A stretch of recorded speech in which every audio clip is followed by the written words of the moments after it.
ఒక సినిమాకు క్లైమాక్స్ ఎంత ఉత్కంఠకు తెరలేపుతుందో అట్లాంటి ఉత్కంఠకు దారితీసింది మన తమిళనాడు ఎన్నికలని చెప్పొచ్చు. సీఎం పదవి ఎవరు వరిస్తారు అనే విషయంలో చాలా సందిగ్ధత నెలకొన్నది. అటువంటి తరుణంలో మే 10వ తేదీన విజయ్ సీఎంగా ప్రమాణ స్వీకారం చేశాడు.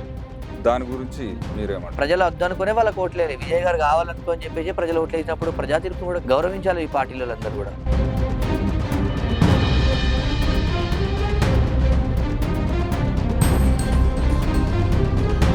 అంటే 10 మందిల పాము సావదన్నట్టు ఇప్పుడు ఈ 5 పార్టీల పొత్తు ఎంతవరకు కొనసాగే అవకాశం ఉంది?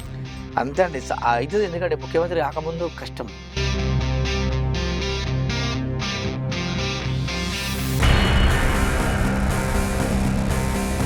చాలా మంది అనేది ఏంటంటే ఇప్పుడు సీనియర్ ఎన్టీఆర్ కు వెన్నుపోటు పొడిచినటువంటి లక్ష్మీ పార్వతి లాగా ఈ విజయ్ అయ్యే పరిస్థితి ఉంటుంది అనేసి రూమర్స్. దానిపైన మీరేమంటారు? ఒక్కటండి, సీనియర్ ఎన్టీఆర్ గారికి గుర్తుపెట్టుకోండి, వెన్నుపోటు లక్ష్మీ పార్వతి పొడవలేదండి.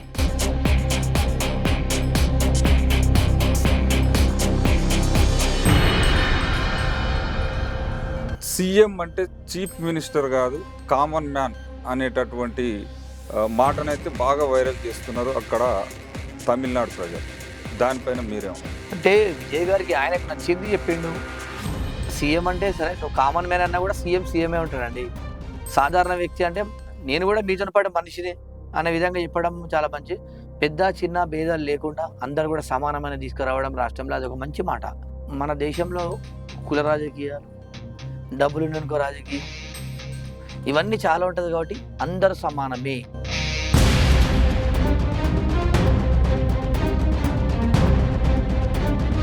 ముఖ్యంగా మన తెలంగాణ రాష్ట్రం పరంగా తీసుకున్నట్లయితే ఎక్కువ అగ్రవర్గాల నాయకులే ఎక్కువ గెలుస్తున్నటువంటి సందర్భం మనం చూస్తుంటాం. అంటే మళ్ళీ వాళ్ళు ఒక్కసారి కాదు, వరుసగా 3 సార్లు 4 సార్లు గెలుస్తున్నటువంటి సందర్భం చూస్తున్నాం. అంటే ఈ మార్పు ఎందుకు రావట్లేదు అంటారు తెలంగాణ ప్రజలలో?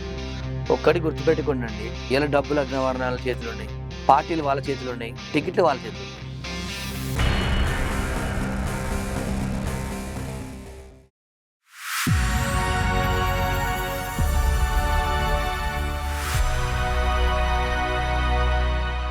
హలో, అందరికీ నమస్తే. నేను మీ శ్రీశైలం ఆర్ఎల్ఆర్ టాపిక్కి స్వాగతం. ప్రస్తుతం మన ముందు ధర్మపురి కంటెస్టెడ్ ఎమ్మెల్యే మహిపాల్ అన్న ఉన్నారు. రాజకీయ విశ్లేషణ చేసేటటువంటి ప్రయత్నం చేద్దాం. మన తమిళనాడు ఎన్నికలకు సంబంధించి చాలా ట్విస్టుల మీద ట్విస్టులు అయితే జరుగుతున్నాయి కదా, ఆ అంశం మీద చర్చించే ప్రయత్నం చేద్దాం. హాయ్ అన్న, నమస్తే. నమస్తే అండి. ఆర్ఎల్ఆర్ న్యూస్ ఛానల్కి ధన్యవాదాలు. ఓకే, థ్యాంక్ యూ అన్న. ఎన్నో ట్విస్టులు, ఎన్నో మలుపులు. ఒక సినిమాకు క్లైమాక్స్ ఎంత ఉత్కంఠకు తెరలేపుతుందో అట్లాంటి ఉత్కంఠకు దారితీసింది మన తమిళనాడు ఎన్నికలని చెప్పొచ్చు. మళ్ళా ఆ యొక్క సీఎం పదవి ఎవరు వరిస్తారు అనే విషయంలో చాలా సందిగ్ధత నెలకొన్నది. అటువంటి తరుణంలో మే 10వ తేదీన విజయ్ సీఎంగా ప్రమాణ స్వీకారం చేశాడు. దాని గురించి మీరేమంటారు? చాలా అంటే చాలా ఇబ్బంది చేసిరండి. అంటే వాస్తవానికి విజయ్ గారికి మ్యాజిక్ ఫిగర్ వస్తే ఎలాంటి ప్రాబ్లం ఉండకపోతుండే. మ్యాజిక్ ఫిగర్ రాలేదు కాబట్టే చాలా ఇబ్బందికరమైన పరిస్థితి ఏర్పడ్డది. అయినా కూడా విజయ్ గారు మొత్తం మీదనైతే కష్టపడి తమిళనాడుకు విజయ దళపతి అయితే ముఖ్యమంత్రిగా ప్రమాణ స్వీకారం చేసిండు. ఏదైనా కూడా ఇలా మనం చూసుకుంటే వీసీకే పార్టీ మద్దతు ఇస్తున్నట్టు ఇచ్చి వెనకపోవడము, అది చాలా ఇబ్బందికరమైన పరిస్థితి ఏర్పడ్డప్పటికి కూడా ఏఐడిఎంకే వాళ్ళు మేము కూడా మద్దతు ఇస్తాం కావాలన్నామోలే, మళ్ళీ వీళ్ళకి మద్దతు ఎక్కడ ఇవ్వగలుగుతారని భయంతో మళ్ళీ వచ్చి మళ్ళా గవర్నర్ గారి దగ్గర మేము కూడా మద్దతు ఇస్తున్నామని ప్రకటించడం జరిగింది. ఏదైనా కూడా లాస్ట్ వరకు విజయ్ గారిని అయితే చాలా ఇబ్బందికరమైనటువంటి పరిస్థితులు చేశారు. అక్కడ ఉండే పార్టీలను ఏముంది, ప్రజలు వద్దనుకునే వాళ్ళకి ఓట్లేరు. విజయ్ గారు కావాలనుకోని చెప్పేసి ప్రజలు ఓట్లేసినప్పుడు ప్రజా తీర్పును కూడా గౌరవించాలి ఈ పార్టీలందరూ కూడా. ఎందుకంటే ప్రజలు వద్దనుకున్నప్పుడు విజయ్ని కూడా ఒకసారి చూడని, కొత్త ముఖ్యమంత్రిని చూస్తే ఏ విధంగా ఉంటుందని చెప్పేసి కానీ చేసిర్రు. ఏదైనా కూడా విజయ్ గారు కూడా రాబోయే రోజుల్లో మంచి పరిపాలన చేయాలని చెప్పేసి అనుకుంటున్నాను. తమిళనాడులో ద్రవిడవాద సిద్ధాంతం కనుమరుగయ్యే అవకాశం ఉందా నేటితోని? ఏముండదండి, అట్లేముంటదండి. గుర్తుపెట్టుకోండి, రాజకీయంలో అక్కడ ఉన్నటువంటి ఆ తమిళ రాజకీయం అంటేనే అసలు స్పెషల్ ఒకటి. ఓకే, 5 సంవత్సరాల పరిపాలన ఒకరికి ఇవ్వడం, 5 సంవత్సరాల తర్వాత మార్చడం అనేది సంకల్పం ఉంది కాబట్టి మంచిగా చేస్తే విజయ్ గారు మళ్ళొకసారి ముఖ్యమంత్రి అవుతారు. అందరిలాగా ఈయన కూడా చేస్తే గట మళ్ళీ రాబోయే రోజుల్లో వేరే పార్టీ కూడా వచ్చే అవకాశం ఉంటుంది ఆల్టర్నేట్‌గా. రాజకీయం అయితే కొత్తే. ఇది మన విజయ్‌కైతే ఇప్పటి వరకు ఎలాంటి అనుభవం లేదు. మరి రేపు 5 సంవత్సరాలు ఈ పొత్తు 4 పార్టీల పొత్తుతోని ఎలా నెట్టుకురాగలుగుతాడు అనేదే ప్రశ్న. మరి దానిపైన మీరేమంటారు? ఒక్కటండి ఎంతైనా కూడా జర ఇబ్బందికరమైనటువంటి పరిస్థితి అండి. ఓకే. ఎందుకంటే కాకపోతే ఒక ప్లస్ పాయింట్ ఇక్కడ ఏముందంటే ఒక బెనిఫిట్ ఏందంటే మిగతా పార్టీలన్నిటికి కూడా మార్జిన్ రాకపోవడం. అదే విధంగా చూసుకుంటే డీఎంకే, ఏఐడీఎంకే మాత్రం కలవదవి ఎప్పటికి కూడా. బద్ధ శత్రువులాలు. అదొక ప్లస్ పాయింట్. వాళ్ళిద్దరికి సీఎం సీట్లు రావడం ప్లస్ పాయింట్ అండి విజయ్ గారికి. ఏం గాదు భవిష్యత్తులో మంచిగా ముందుకు నడిపించుకుంటూ పోతారు. నడిపించాలి. ఎందుకంటే వాళ్ళు ఇబ్బందికరమైన పరిస్థితులు చేస్తే ముఖ్యమంత్రి హోదాలో ఈయనే ఉన్నాడు గదా! ఇంకా వేరే పార్టీ వాళ్ళని కూడా తీసుకుంటారు. ఏం చేస్తారు ఇగ నెక్స్ట్ తర్వాత గవర్నమెంట్ ఉంది కాబట్టి అది కూడా ఉంటది. చూడాలి ఏదైనా కూడా విజయ్ గారు మంచి పరిపాలన చేయాలని చెప్పేసి కోరుకుంటున్నా. డీఎంకే కార్యకర్తలైతే కాంగ్రెస్ మీద అగ్గి మీద గుగ్గిలమవుతున్నారు. మరి దానిపైన మీరేమంటారు? వాస్తవంగా అండి. ఏంటి ఇప్పుడు అధికారం ఇటుంటే అటువైపు పోతామని చెప్పేసి వీళ్ళు కాంగ్రెస్ వాళ్ళు ఎళ్ళడం అనేది కరెక్ట్ కాదు. ఎందుకంటే వాళ్ళు ఇండియా కూటమిలో ఉన్నప్పుడు కూటమి నిర్ణయం కూడా తీసుకోవాలి గాండి. విజయ్ గారికి మెజారిటీ రావాలంగానే సపోర్ట్ ఇస్తామని చెప్పేసి అది కరెక్ట్ కాదు విషయం. అందుకని వాళ్ళు నిజంగా వాళ్ళు కూడా అనేది వాస్తవం. మాతో నుండి మాకు అధికారం రాకపోయేసరికి వాళ్ళెంబడి గిట్లెళ్తామని చెప్పేసి అడగడంలో తప్పు లేదండి. అంటే కాంగ్రెస్ పార్టీ అధిష్టానం ఏమంటుందంటే, అసలు ఇన్ని సంవత్సరాలు ఈ 40 ఏండ్ల నుంచి మీతో పొత్తుండడం వల్లనే ఈ ద్రవిడవాద సిద్ధాంతాన్ని నమ్ముకొని ఉండడం వల్లనే మా పార్టీ ఎదగలేదు. మా పార్టీ భూస్థాపితమైంది తమిళనాడులో అనేమో వీళ్ళంటారు. మరి దీనిపైన మీరేమంటారు? అదేం కాదండి. ఇప్పుడు గుర్తుపెట్టుకోండి. పార్టీ ప్రజలకు మంచి చేయాలా? భూస్థాపితం ఎందుకైతదంటే వాళ్ళు ఇప్పటి వరకు గూడా వాళ్ళసలు కాంగ్రెసోళ్ళే ఉండరండి. దేశంలో అసలు ఎంత ఘోరం అంటే 2, 3, 5 సీట్లా అండి కాంగ్రెస్ పార్టీకి? ఈ దేశాన్ని ఏలినటువంటి పార్టీకి ఇలా ఎంత ఘోరమైనటువంటి పరిస్థితి ఉంది. ఇలా ద్రావిడ వాళ్ళు గుర్తుపెట్టుకోండి ఏదైనా గూడా ప్రజలకు మంచి చేయాలా? ఆ రాష్ట్రంలో మీకు లేనప్పుడు అధికారం లేనప్పుడు అధికారం ఉన్నప్పుడైతే మంచి నిధులిచ్చి సెంట్రల్ నుంచి నిధులిస్తే ప్రజలు ఎందుకు యాక్సెప్ట్ చేయరండి? ఏదైనా గూడా ప్రజలకి మంచి చేస్తూనే ఉంటది. కాంగ్రెస్ పార్టీ గూడా స్పెషల్ ఫోకస్ పెట్టి వాళ్ళకి ఫండ్స్ ఇస్తే కంపల్సరీ మంచి అవకాశం ఉంటుండే అక్కడ. అయితే మరి సీఎంగా ప్రమాణం స్వీకారం చేసినటువంటి విజయ్ తొలి సంతకం దేని మీద పెట్టాడు? అదే 200 యూనిట్ల కరెంట్ మీద పెట్టిండు గాబట్టి చాలా మంచి విషయం. కానీ గవర్నమెంట్ ఒకటే అండి. ఇది ఈ భారతదేశంలో ఒకటి పెద్ద సమస్య వచ్చిందంటే రాజకీయ అవసరాల కోసం ఏదైనా హామీ ఇచ్చేస్తారు. అంటే వాళ్ళ ఇంట్లోకెళ్ళి పోతలేదు గదా! సరే పేదోడంటే వీళ్ళకి డబ్బులు కోట్ల రూపాయలున్నాయి కాబట్టి వీళ్ళు ఏదైనా ఎట్లైనా బతకగలుగుతారు. కానీ పేదోని పరిస్థితి ఏందండి? కరెంట్ ఇవ్వడం వల్ల ఎంత ఇబ్బంది తెలుసా? అంటే రాష్ట్రంకి ఎంత ఖజానాకి నష్టమైతది తెలుసా? ఇలా రాష్ట్రం నడవాలంటే ఇలా ఎంప్లాయీలకు జీతాలివ్వాలి. జీతాలైతే కంపల్సరీ ఇవ్వాలి గాండి. గవర్నమెంట్ వ్యవస్థ నడవాలి. జీతాలివ్వాలి కాబట్టి ఎట్లా జీతాలిస్తారు వీళ్ళు? అన్నీ ఫ్రీ పెట్టినాక మరి గవర్నమెంట్ ఎంప్లాయీస్‌కి ఏ విధంగా జీతాలిస్తారు? ఏదైనా గూడా రేటు తగ్గించండి. యూనిట్ ధర తగ్గించి తక్కువ బిల్ ఇచ్చినట్టు చూడాలి తప్ప ఫ్రీగా ఇచ్చడం అనేది కరెక్ట్ కాదని చెప్పి తెలియజేస్తున్నా. సీఎం ప్రమాణ స్వీకారంతోని తమిళనాడు రాష్ట్ర రాజకీయాల్లో మార్పు మొదలైందనుకోవచ్చా? 100కి 100% అండి. ఇలా మొట్టమొదటి రోజే గాండి ఇగ మనం చెప్పలేం గదా! ఇంకా రాబోయే రోజులలో ఎందుకంటే విజయ్ గారికి సెటిరైట్ కావడానికి కోసం ఒక 1 ఇయర్ పడతది. ఇప్పటికి రాజకీయ అనుభవం లేదు. కొత్తగా ముఖ్యమంత్రి అయ్యిండు. అవ్వడమే. ఎలాంటి పదవులు అనుభవించకుండా గూడా. కాబట్టి కొద్దిగా టైం పడతది. అన్ని శాఖలలో గూడా ఏ విధంగా మార్పులు జేయాలి, ఏ విధంగా చేయాలని జెప్పేసి కొద్దిగా సెటరైట్ అయితది. ఒక 1 ఇయర్ అయితే కంపల్సరీ పడతదండి సెట్ కావడానికి కోసం. సీఎం అంటే చీఫ్ మినిస్టర్ గాదు, కామన్ మ్యాన్ అనేటటువంటి మాటనైతే బాగా వైరల్ చేస్తున్నారు అక్కడ తమిళనాడు ప్రజలు. దానిపైన మీరేమంటారు? అంటే విజయ్ గారికి ఆయనకు నచ్చింది జెప్పిండు. సీఎం అంటే సరే నువ్వు కామన్ మ్యాన్ అన్నా గూడా సీఎమే ఉంటాడండి. ప్రమాణ స్వీకారం ఎవరు చేస్తారో వాళ్ళే రాష్ట్రానికి సీఎం ముఖ్యమంత్రిగా ఉంటారు. కాబట్టి మాటలనైనా ఆయన ఒక గౌరవప్రదమైనటువంటి మాట చెప్పిర్రు. చాలా మంచి విషయం. సాధారణ వ్యక్తి అంటే నేను గూడా మీతోని పాటు మనిషినే అనే విధంగా చెప్పడం చాలా మంచిది. పెద్ద, చిన్న భేదాలు లేకుండా అందరూ గూడా సమానమైన తీసుకురావడం రాష్ట్రంలో అదొక మంచి మాట. ఎందుకంటే మన దేశంలో కుల రాజకీయాలు, డబ్బులున్నోనికో రాజకీయం ఇవన్నీ చాలా ఉంటది కాబట్టి అందరూ సమానమే. ఈ దేశంలో పుట్టినటువంటి ప్రతి బిడ్డ, ప్రతి జీవి కూడా సమానమైన విధంగా తీసుకొచ్చి చెప్పడం అనేది చాలా గొప్ప విషయం. ఎన్నికల కంటే ముందు ఎన్నో రకాల సమస్యలు ఎదుర్కొన్నట్టు విజయ్. ఇట్లా భార్యతోని గూడా ఇది కేసు పెట్టడం జరిగింది. చాలా ఇబ్బందికర పరిస్థితులైతే ఎదుర్కొన్నాడు. దాంతో పాటు ఈ త్రిషతోని చాలా ఇబ్బందికర పరిస్థితయితే వచ్చింది. మరి ఆల్రెడీ ఇప్పుడు ప్రమాణ స్వీకారానికి గూడా త్రిష రావడం జరిగింది. మరి అక్కడ వచ్చినటువంటి విమర్శలకు ఈ ఇది ఒక ఊతమిచ్చిందని జెప్పొచ్చా? ఒక్కటండి విజయ్ గారికి, వారికి వాళ్ళ భార్యకు ఏం జరిగిందో తెలీదు. ఇద్దరు పిల్లలు గూడా ఉన్నారు. అయినా గూడా విడాకుల కోసం ఎళ్లిర్రు ఎలక్షన్ మూమెంట్‌లో. సరే వాళ్ళ ఫ్యామిలీ విషయం గాబట్టి అది ఇగ వాళ్ళకే తెలుసు ఏమైందో. కానీ త్రిష గారుని, విజయ్ గారు ఫ్రెండ్స్. గతంలో కలిసి సినిమాలు నటించిర్రు. ఇగ పరిచయాలుంటాయి గాండి. అన్ని నెలలు ప్రయాణం చేసినప్పుడు ఒక మూవీ నడవాలంటే, షూట్ చేయాలంటే మినిమమ్ ఒక 3 నెలల టైము. అదేవిధంగా ఇండస్ట్రీలో ఉండడము, ఆమె గూడా అక్కడి నుంచి ఆ ప్రాంతం నుంచి ఉండడం కాబట్టి ఫ్రెండ్‌షిప్ అనేది ఏర్పడతది. కానీ ఇంతమంది సినిమా హీరోలున్నా గూడా, ఒక్కరు గూడా విజయ్‌కి సపోర్ట్ ఇయ్యలేదండి. పెద్ద పెద్ద హీరోలు. ఒక మహిళ అచ్చి నేను విజయ్ గారికి నేను సపోర్ట్ చేస్తా అని త్రిష గారు సపోర్ట్ చేయడం అంటే చాలా గొప్ప విషయం. ఎందుకంటే మహిళలు గూడా ఆమె కూడా అభిమానులు ఉంటారు గాండి. అందుకే సపోర్ట్ చేయడం విజయంలో ఆమెది కూడా ఒక పాత్రనే. ఇంతమంది ఎవరు చేయకున్నా కూడా ఆమె వచ్చి చేసిందంటే చాలా గొప్ప విషయం. అభిమానం ఉండాలండి. మనిషి అంటే అభిమానం ఉండాలి. 100కి 100% మంచిదండి.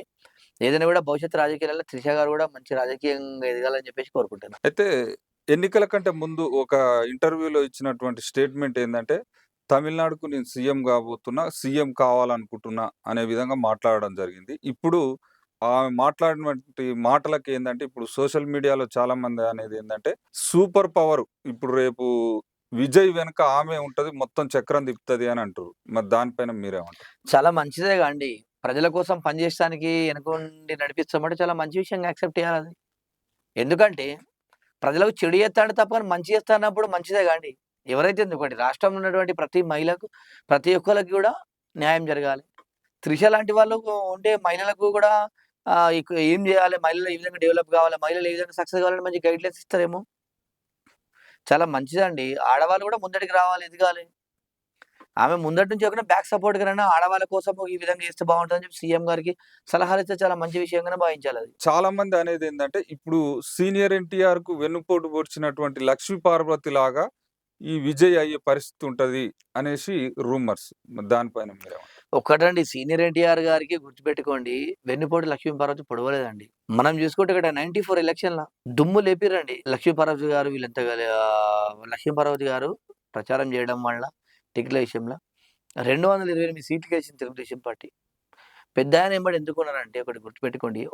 ఒక వయసొచ్చినప్పుడు ఆయన భార్య చనిపోయిందప్పటికి. ఎన్టీ రామారావు గారి భార్య. ఎంతమంది పిల్లలున్నా ఒక తోడనేది కావాలి. చూసుకునే వాళ్ళు కూడా కావాలి గాండి. ఓకే. ఆ ఉద్దేశంతోని ఆమె ఉన్నది. ఆమె గూడా సక్సెస్‌ఫుల్‌గా అయింది. ఆమె గూడా ఎమ్మెల్యే అయింది. అన్ని విధాలుగా సక్సెస్ అయింది. అదే రేంజ్‌లో గూడా త్రిష గారు గూడా ఒక ఫ్రెండ్‌లాగా సపోర్ట్ చేస్తున్నారు. కాకపోతే ఎన్టీ రామారావు గారు ఆమెను పెళ్లి చేసుకున్నాడు. చేసుకున్నాక తోడుండాలి. ఏదైనా మంచి మందులివ్వడానికో, నీళ్ళివ్వడానికో అది కోడళ్ళైతే కసరుకుంటారు గాండి. మనం చూస్తలేమా? ఎంత డబ్బులు సంపాదించినా ఈ ముసలోళ్ళు ఏం తెలుతది మాకు టార్చర్ అయిందని టీచర్ మాట్లాడతారు. ఆ విధంగా చేయడం జరిగింది. ఏదైనా గూడా వాళ్ళు రాజకీయంగా సక్సెస్ అయ్యారు. ఎన్టీ రామారావు గారి పేరు తీసుకొని విజయ్ గారు ముందుకెళ్ళిర్రు. ఆయన గూడా ముఖ్యమంత్రి అయ్యిండంటే చాలా గొప్ప విషయం. అందరూ గూడా ఆ విధంగానే ఎదగాలని జెప్పేసి మనస్ఫూర్తిగా కోరుకుంటున్నా. అంటే 10 మందిల పాము సావదన్నట్టు ఇప్పుడు ఈ 5 పార్టీల పొత్తు ఎంతవరకు కొనసాగే అవకాశం ఉంది? అంతే అండి. అయితది ఎందుకంటే ముఖ్యమంత్రి కాకముందు కష్టం. కానీ ముఖ్యమంత్రి అధికార పీఠం ఎక్కిన తర్వాత ఎవ్వలేం జేయలేరు. అన్ని పవర్స్ ముఖ్యమంత్రికొచ్చేస్తాయి. ప్రమాణ స్వీకారం చేసిన తర్వాత అందరూ సెటరేట్ చేసుకుంటూ ముందడుగెళ్తారు. ఎందుకంటే అక్కడ వేరే పార్టీకి ఆల్టర్‌నేట్ బలం లేదు గాండి. సరే అక్కడ వేరే పార్టీ ఉందంటే ఏఐడీఎంకేని, డీఎంకే కలవని పార్టీలు గదా అవి. ఓకే. వీరు ఎవరికి చేస్తారు సపోర్టు? ఎవరికి చేసినా మ్యాజిక్ ఫిగర్ రాదు. అవసరమైతే అధికార పార్టీలకొస్తారు తప్ప, అధికార పార్టీని విడిచిపెట్టి వేరే పార్టీలోకి పోరు కాబట్టి ఏమి ఇబ్బందుండదు. ఏదైనా గూడా Vijay Thalapathy great, great, great. Congress party సిద్ధాంతాలను విజయ్ అనుసరించే అవకాశం ఉందా?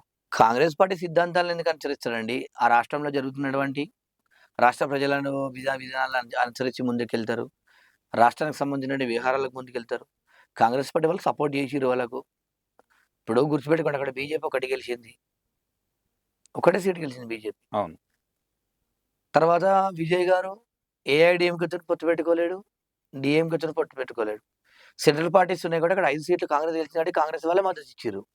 ఇచ్చినట్టు ఆ విధంగా పెట్టుకున్నాడు తప్ప వాళ్ళు ఆ విధానాలను ఏముండదని ఆ రాష్ట్రానికి సంబంధించినటువంటి ప్రణాళికలు ఏ విధంగా ఉంటే దాన్ని ముందుకు తీసుకుంటూ వెళ్తాడు. అంటే సెంట్రల్ గవర్నమెంట్ అయినటువంటి బీజేపీ చాలా కుట్రలకు పన్ని ఈ విజయ్‌ని సీఎం గాకుండా అడ్డుకున్నది అనేసి అక్కడ కార్యకర్తలు తన అభిమానులైతే అంటున్నటువంటి సందర్భం జూశాం. మరి దీనిపైన మీరేమంటారు? ఒక్కటండి బీజేపీ వాళ్ళు ఈ విధంగా కుట్రలు చేసిర్రు, వాళ్ళు చేసిర్రు అనేది ప్రజలు అనుకునేదంతా కరెక్ట్ కాదది. ఒకటేందంటే మనకు భారత రాజ్యాంగం ఉంటదండి. ఆ! భారత రాజ్యాంగం ప్రకారం రూల్ ప్రకారం సంబంధిత ఎన్ని సీట్లయితే పోటీ చేస్తారో, దానిలో 51% మెజారిటీ ఎవరికి ఉంటదో వాళ్ళని ముఖ్యమంత్రి ఫార్మ్ చేస్తాడు గవర్నర్ గారు. గవర్నమెంట్ ఫార్మ్ చేసే రూల్ అది. అది బీజేపీవోళ్ళు చెప్తున్నాం, బీజేపీలు ఈ విధంగా చేస్తారని లేదండి. ఏదైనా కూడా బలం ఉన్నప్పుడు మాత్రమే గవర్నర్ యాక్సెప్ట్ చేస్తాడు. ఎందుకంటే అది ఒక రాష్ట్ర వ్యవహారం. రాష్ట్ర ప్రజల భవిష్యత్తు. అధికారం ఉంది అని చెప్పి మన కాన్స్టిట్యూషన్ అట్లా వట్టిగా ఉండదండి. కాన్స్టిట్యూషన్ చాలా పవర్‌ఫుల్. బీజేపీ‌ఓళ్ళకైనా గదే, కాన్స్టిట్యూషన్ మనకైనా గదే. ఎవరికైనా కూడా రాజ్యాంగం ఏం చెప్తది? రూల్ బై రూల్ పాటిస్తూనే ఉంటది. ఎందుకంటే ఈ దేశం, భారత రాజ్యాంగం ఈ దేశంలో ప్రధానమంత్రిని జైల్లేసినటువంటి దేశం ఇది.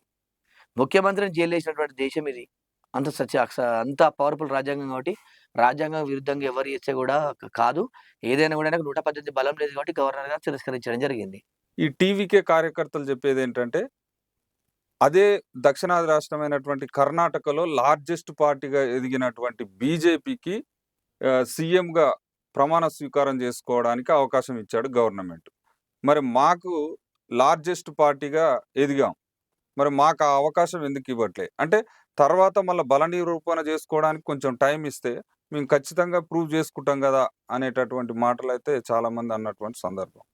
దానిపైన. ఒక్కటండి గుర్తుపెట్టుకోండి. దేనికైనా కూడా బల నిరూపణ అనేది కూడా ఎప్పుడుంటదంటే, అసలు గవర్నమెంట్ వచ్చిన తర్వాత ముఖ్యమంత్రిగా ప్రమాణ స్వీకారం చేసి, మళ్ళా గవర్నమెంట్ డిజాల్వ్ అయితది చూసినారండి. అంటే గవర్నమెంట్ డిజాల్వ్ అయిన తర్వాత అప్పుడు బల నిరూపణకు పోతారు తప్ప, గవర్నమెంట్ స్టార్టింగ్ గెలిచిన తర్వాతనే బల నిరూపణ అనేది ఉండదు. ఎప్పుడు కూడా. ఎందుకంటే అక్కడ ఉన్నటువంటి చిన్న పార్టీలన్నీ కూడా అందరూ కూడా మద్దతు తెలిపిర్రు. ఓకే. తెలిపిర్రు కాబట్టి గవర్నర్ గారు అవకాశం ఇచ్చారు తప్ప, విజయ్ గారికైనా గదే చట్టం ఉంటది. అదేవిధంగా బీజేపీకైనా గదే చట్టం ఉంటది. ఎందుకంటే బీజేపీ సెంట్రల్ ఉంది కాబట్టి, ఎవరైనా కూడా ప్రియారిటీ ఎవరికిస్తారండి ఎమ్మెల్యేలు? అరే సెంటర్‌లో బీజేపీ ఉంది. మనము పార్టీకి సపోర్ట్ చేస్తే మనకు రాష్ట్రానికి రూ. 2 నిధులొస్తాయని సంకల్పించడం వాళ్ళు సపోర్ట్ చేసారు తప్ప, అట్లా ఒక్కరికి తక్కువ, ఒకరికి ఎక్కువ అనేది మాత్రం ఇది ఉండదు. ఎందుకంటే ఆ విధంగా ఇస్తే గట కోర్టు న్యాయస్థానాలు ఉన్నాయండి. సుప్రీం కోర్ట్ ఉంది. హైకోర్టులున్నాయి. గవర్నర్ గారిని యేసుకుంటారు. ఎందుకు ఇచ్చినామని చెప్పేసి. అట్లా ఉండదు. ఏదైనా కూడా భారత రాజ్యాంగాన్ని అనుసరిస్తూ ముందడుగెళ్తారు తప్ప, అది ఎవరో అన్నారు అని అనుకోవడానికి మాత్రమే ఉంటది తప్ప, నిజ జీవితంలో చట్టం ముందు అది నడవదు. అట్లా చేయరు కూడా. చేయడానికి రూల్ లేదసలు. తమిళనాడు ప్రజలిచ్చినటువంటి తీర్పయితే అసలు అమోఘం అని చెప్పొచ్చు.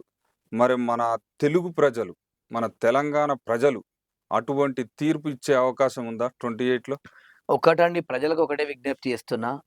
5 సంవత్సరాలకోసారి గవర్నమెంట్ మారుస్తే గిట్ట మనకు ప్రజలకు భయపడతారు ఎవరు? రాజకీయ నాయకులు. కానీ మీరు ఇష్టం వచ్చినట్టు ఎడ్డోలలాగా, గొర్రెల లెక్క వాడు పక్కోనికి ఏస్తుంటే మనం కూడా అటేద్దామని గొర్రెల లెక్క పోతే, రాజకీయ నాయకులు పవర్‌ఫుల్ అయితారు తప్ప ప్రజలు ఎప్పుడు కూడా పవర్‌ఫుల్ కాలేరు. ప్రజలు శక్తివంతులు అన్నప్పుడు 5 సంవత్సరాలకోసారి గవర్నమెంట్ మార్చినప్పుడే, అరే వీళ్ళు శక్తివంతమైనటువంటి ప్రజలని చెప్పేసి లీడర్ భయపడి పనిచేస్తాడు. ఆ విధంగా ఉండాలి తప్ప డబ్బులు ఎవరికి ఇస్తా వానికి ఓటేస్తా, మందోడికి ఇస్తా వానికి ఓటేస్తా, ఏ పార్టీ బలంగా ఉంది పెద్దోళ్ళు ఎవలని చూసి ఓటేస్తా అంటే గిట్ట రాష్ట్రం ఎప్పటికి సర్వనాశనం అయితది తప్ప డెవలప్‌మెంట్ అనేది జరగదు. పేదవానికి ఎప్పుడు కూడా న్యాయం జరగదు. ముఖ్యంగా అన్న మన తెలంగాణ రాష్ట్రం పరంగా తీసుకున్నట్లయితే ఎక్కువ అగ్రవర్గాల నాయకులే ఎక్కువ గెలుస్తున్నటువంటి సందర్భం మనం చూస్తుంటాం. అంటే మళ్ళా వాళ్ళు ఒక్కసారి గాదు, వరుసగా 3 సార్లు, 4 సార్లు గెలుస్తున్నటువంటి సందర్భం చూస్తున్నాం. అంటే ఈ మార్పు ఎందుకు రావట్లేదంటారు తెలంగాణ ప్రజలల్లో? ఒక్కటి గుర్తుపెట్టుకోండండి. ఇయాల డబ్బులు అగ్రవర్ణాల చేతిలున్నాయి. పార్టీలు వాళ్ళ చేతిలున్నాయి. టికెట్లు వాళ్ళ చేతిలున్నాయి. ఇక్కడ గుర్తుపెట్టుకోండి. అగ్రవర్ణాలు ఎందుకు సక్సెస్‌ఫుల్‌గా అయితుర్రు అంటే ఒక చిన్న లాజిక్ చెప్తా అండి. ఇది నిజం, ఇది తెలంగాణ ప్రజలారా మీరందరూ కూడా ఇనాలి. ఎవరైతే రెడ్డిలు గాని, వెలుమలు గాని వీళ్ళు రాజకీయంగా ఎందుకు ఎదిగిరంటే, వీళ్ళు ఈ కులము, ఇతను ఈ కులము, అతను ఆ కులం అని చెప్పేసి ఎప్పుడు కూడా మాట్లాడరండి. కులం మాటే రాదు వాళ్ళ దగ్గర నుంచి. మీరు ఎప్పుడైనా గమనించి చూడండి.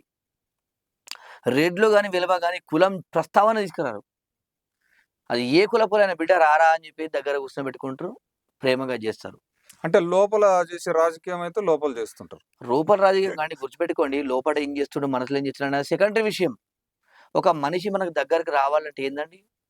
అరే పాపం ఆయన పోతే రెస్పెక్ట్ ఇచ్చి, గౌరవించి కూర్చోమంటాడు. ఆయన దగ్గర పోదామనే ఇంటెన్షన్‌తోనే ఉంటారు ఎవరైనా కూడా. లోపట ఏం చేస్తాడు ఇవన్నీ సెకండరీ విషయం. ప్రేమగా పిలుస్తాడు నన్ను, ప్రేమ దగ్గర మాట్లాడతాడు, ఇంటికొచ్చి కూర్చోమంటాడు, నీళ్ళు ఇస్తాడు, మంచిగా గౌరవిస్తాడు అని చెప్పేసి అని మా గౌరవించేటోళ్ళు దగ్గరకొతారు తప్ప, మిగతా వాళ్ళేం చూడు ఎస్సీ, ఎస్టీ, బీసీలకు ఎప్పుడు కులమే.